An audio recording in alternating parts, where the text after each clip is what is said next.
here we are. A staff writer at The Atlantic, whose latest book is called The Kingdom, the Power, and the Glory, Tim Alberta.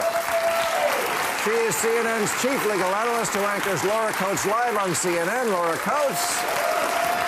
And he hosts the nationally syndicated radio program, The Clay Travis and Buck Sexton Show. Buck Sexton. All right. Okay, here are the questions from the people. What did you think of Obama's comments on the campaign trail that black men should get over their reluctance to vote for Kamala? Will that be effective? Yeah, he was pretty scoldy. You don't usually see him like that. You usually see him kind of take this opposite. I think Wall Street Journal and the New York Times poll most recently has overall black support for Trump over 20%, by the way. I think it might have been as high as... That's just men. I'm sorry, men, but we're speaking about the Obama speaking to the issue of black men and their support of Kamala Harris. So Trump is making inroads with that demographic, voting-wise. He oddly does better each time with immigrants, minority groups, people of color, the people who you Maybe it's not so odd. I mean, it tells me that the Democrats are a little bit nervous, right? When you're losing 4-1, you're still losing badly. You are. Come on. It's just relatively, yeah. I mean, Democrats seem perhaps there's anxiety, but there's also the realization that I think people are criticizing Obama because there is blame to go around for why people choose not to support a particular candidate. It might be sexism, it might be racism, it might be other factors as well. So I think to single out a particular group has ruffled some feathers. Having said that, if you're part of the group that believes you should not vote for someone on account of those factors, then perhaps the scolding could be doled out more diplomatically, but you should hear it as well. but what is the attraction? To Obama? Hold on. No, to Trump. Machismo. Yes. Yeah. Thank you. Yes. I mean, he's a baller. Success, alpha dog, the whole thing. Yes. That is the appeal. I mean, every time people have this, it's like the guy he's a billionaire, he's a global celebrity, he's been president, he's married a supermodel. Yeah, like I don't know. Democrats need to stop thinking that this is some big shock. Who doesn't want to commit crimes and not go to jail? We didn't even talk about lawfare today. We didn't even talk about lawfare. But you do realize, just think about where we are as a society, that the criteria for being the president of the United States, where we dare to say the leader of the free world, our president, is somebody that you are drawn to simply because of bravado, not because of policy, not because of what they can do for you, not just your neighbor, what they can do for you and beyond.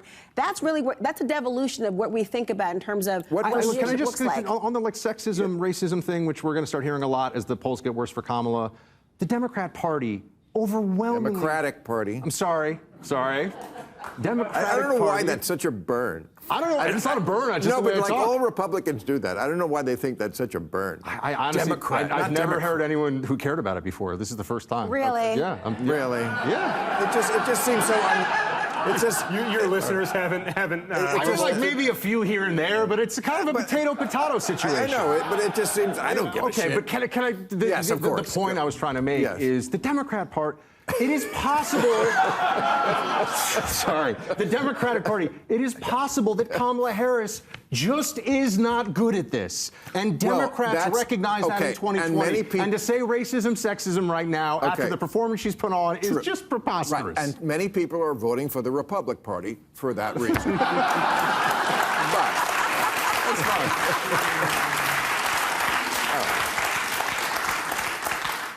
What did you make of Melania's new book where she indicates that she is pro-choice?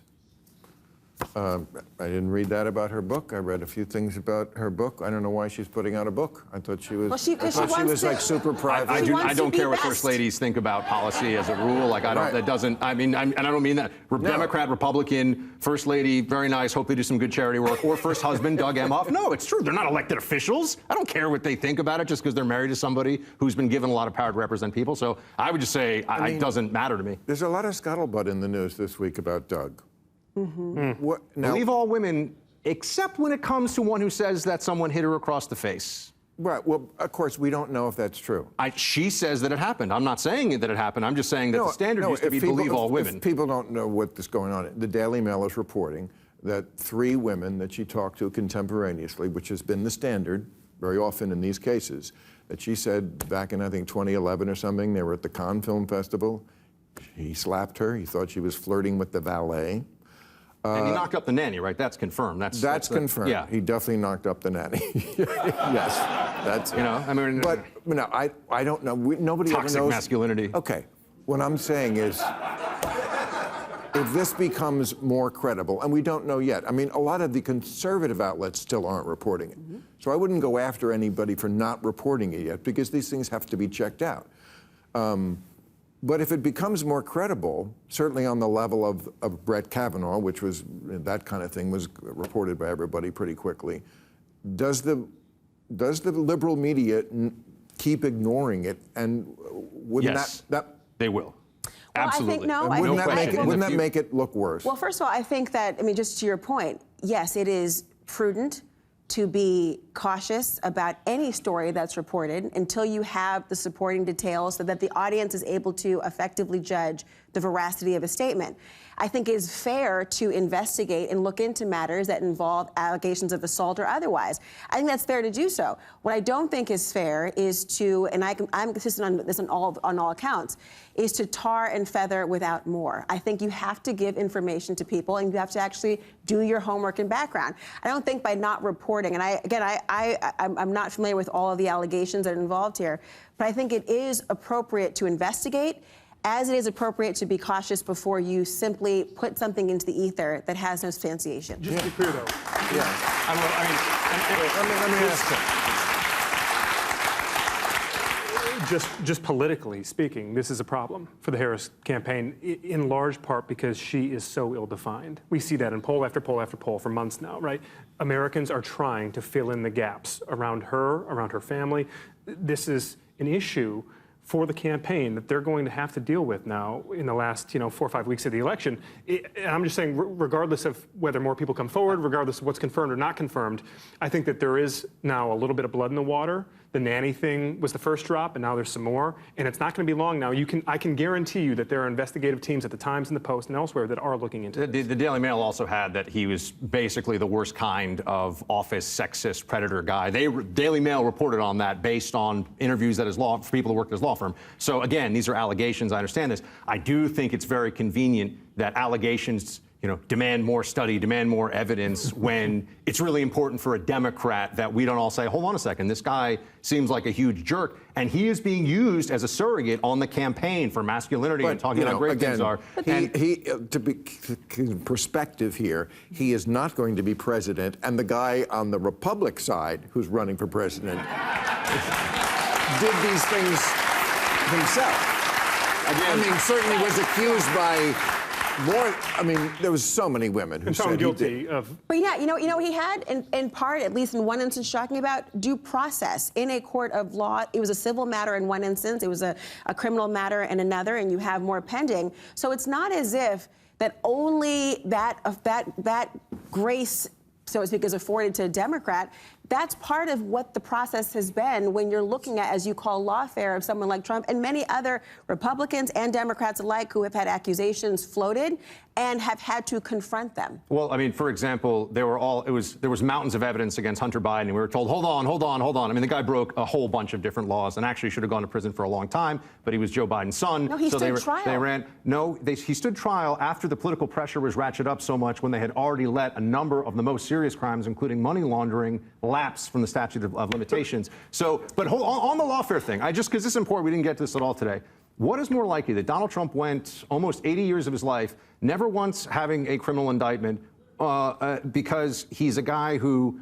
He was president. Things changed. Well, all of a sudden, he's never committed a felony, and then he becomes president, and the circumstances are the same. No, they were going after things that were long before he was president. But okay, fine. If you don't like that argument, there's one other argument. They held all of these charges until the election. It is clear manipulation.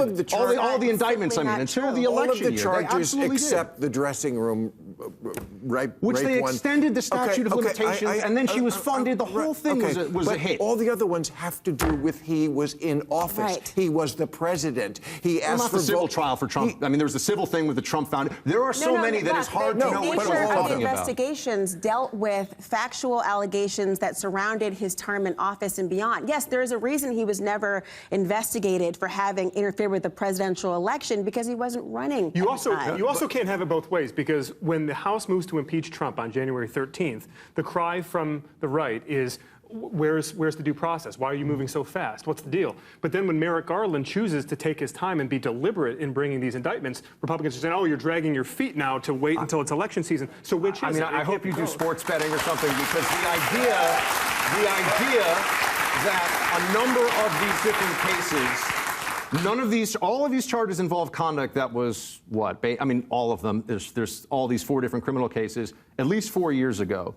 You're going to tell me that all this had to wait until the election year to bring the charges? You're going to tell me that Jack Smith, for those who don't know, was moving at lightning speed with the help of Judge Chutkan in D.C. They were moving, ask any federal prosecutor, ask anybody who has actually looked at how long. I'm just talking about timelines, by the way. The whole thing was meant to kneecap him before he could actually get to Election Day, and it was meant to destroy him for political reasons in an election year. And yet it's only helped him.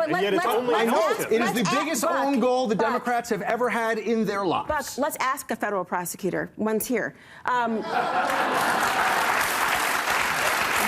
reasons why this was delayed, in part, was not simply a matter of proactive or affirmative motions by the prosecution. There was a defense team in multiple different jurisdictions who were filing motions to then delay and ask for delays and delay after delay.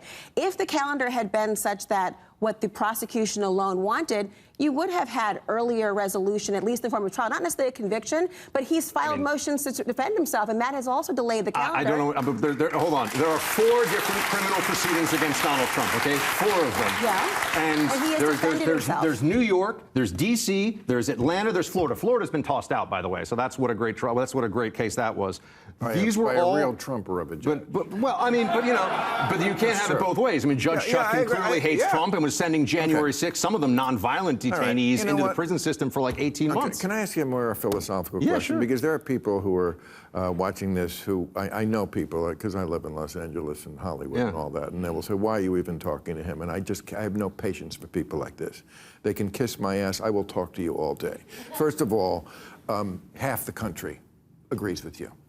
Are they all going to self-deport if one of the No, and honestly, could I first of all, thank you for that. And I just would add to it, like, the people who are saying that he's Hitler and the country's going to end, it's not true. It's going to be okay. He's already been president. If he becomes president again, you'll probably have a Democrat who comes around in 4 years. No, it's not the end of the republic. Let's start placing bets. It could be. You want to start, you know what I mean? It could be. Play some money on this one? I know you got a bankroll, buddy. You know, we can start, you know what I mean? I hear stories. I do. That's my Mets. Okay.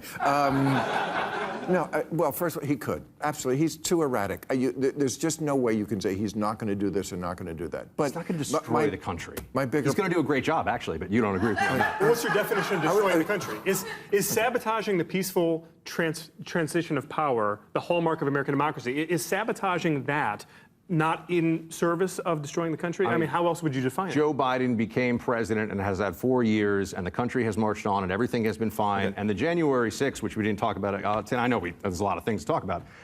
But, there's a part of this that's left out. I do have a lot of Democrat friends and Democrat people that I talk to. I know this is I have co-hosted, I'm going to throw them under the bus. I have co-hosted shows with Mark Lamont Hill. I've co-hosted. No, but I'm just saying. I was going to say something nice about you before. No, I was just going to say. No, look, these people who don't want me to talk, and they don't want you to talk to anybody who they don't already agree with, who isn't on this side. And first of all, you have done more for this country than I have, than all of those people have, and I appreciate it. Thank you very much. Anyone who fought for this country? Well, CIA, but I tried to help out. CIA is pretty rough. Yeah, we do lose people. It's a real thing. It's not the PTA. Yeah, it is not the PTA. But thank you for that. Yes, absolutely. But the frustration people have, though, to be fair, is not your mere presence, which is not. I mean, I'm sorry to say though, but I just spoke in like 1 minute. Only because he asked. Because this is part of the frustration. Tim asked you a question.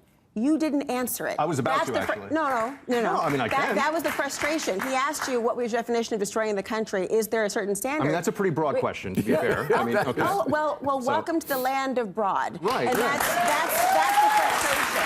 I mean, what I was going to say is that January 6th is held in a context. First of all, I condemned January 6th as it happened, every day since it's happened. The people who broke laws and hurt people and committed federal crimes should pay the price for that. I've never wavered from that. It's absolutely the case. Should he? I don't believe Donald Trump broke any laws.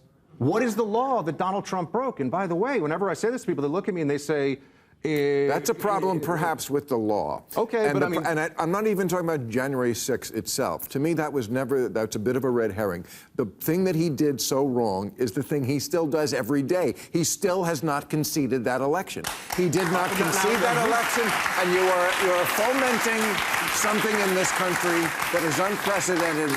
So here's the context, and this is where I'm trying to come around to your point, and that is that the 2020 election cannot be taken out of the context of a 2016 election that Hillary at different times absolutely did not concede, that some of my, unfortunately, former bosses in the intelligence community working with the Democrat Party decided to bring this absurd... The Russia collusion investigation was insane. Nothing came out of this. There were no charges out of this. The whole thing was a scam. And Hillary didn't accept that she had lost the election in the early days afterwards. Now, except she showed up to the inauguration. No, she showed up at the inauguration. She showed up that night. Yeah, right. Before the cock crowed, she conceded. But there was also, in 2020... Good reference. In 2022, there is a... I got your boy in there. Yeah, I did. In 2020, January 6th was a riot. Riots are bad. Riots are illegal. That should not happen. It came after months of riots that were effectively a Democrat mobilization of the BLM party.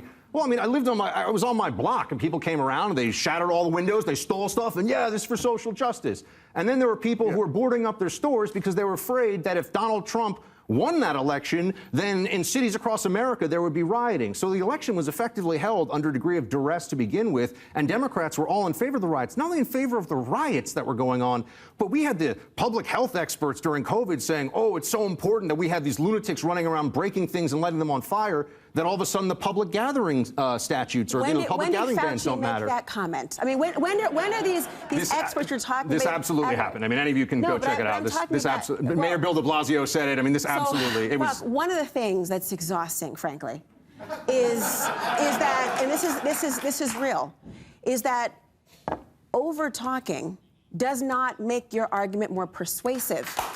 People would like. That's what's happening here, Buck. I'm not over-talking anybody. I'm letting everyone talk. Yeah, you're absolutely not over-talking right now. Exactly. That was sarcasm. Oh. No. My response to you weren't over-talking me was sarcasm. My point is this. You are saying all these different aspects of it, of how, you're conflating January 6th with BLM, with health experts, and you actually just said that the election was held under duress. Yeah. In what specific ways was the election held under duress? Because people were concerned about the trajectory of America and they felt that they had to turn out? Duress is actually a legal term, and you know this quite well in terms of how it would be used from your background in the CIA and otherwise. To suggest that our democracy, that people were turning out simply because they were under duress, that's the kind of fomenting of dishonesty that makes people, A, feel very disenchanted with the entire process, B, make them frustrated by the lunacy of simply bald assertions with no substantiation, and C, wonder where you're getting your information from. All of those are valid points that you have to address before you go out and just say, this is all happening and everyone sees it, when everyone does not see what you're seeing.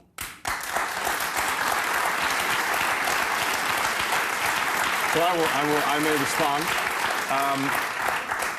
What you said ignored everything that I said before you started talking, which is that there were riots all through the summer of 2020, and there were business owners who were, and there are photos of this, you can see this is very obvious, this isn't like I'm coming up with some conspiracy, that were boarding up their businesses because God forbid if Donald Trump wins. There was psychic damage done to the American people by a combination of the COVID hysteria, which it was hysteria in a lot of context, by the way. We don't have time to get into everything COVID here right now. Schools absolutely should have been open. The mask mandates were bullshit. The lockdowns were absolutely pointless. This was all total garbage. Beyond that, there was a sense that the left gets to riot and Kamala Harris raises money for them when they're supposed to get out on bail in Minnesota. They burned down Minneapolis. Why? By the way, I'm sorry, I'm not clear on what any of this has to do with sabotaging the transition of power. How did we get to this point? You just changed. No, I was talking about the election. I'm talking about the election too. No, you're talking about what happened on January 6th. I'm talking about what happened leading up to November. I'm talking about November 3rd through January 6th. I've studied election law in all 50 states. I know better than either of you, no offense, what happened in the election and what didn't happen. I wasn't talking about anything after November. I'm talking about the election held. There's lots of important things to get to. Okay, Do you fine, think the Menendez brothers deserve to be paroled? All right. There we go.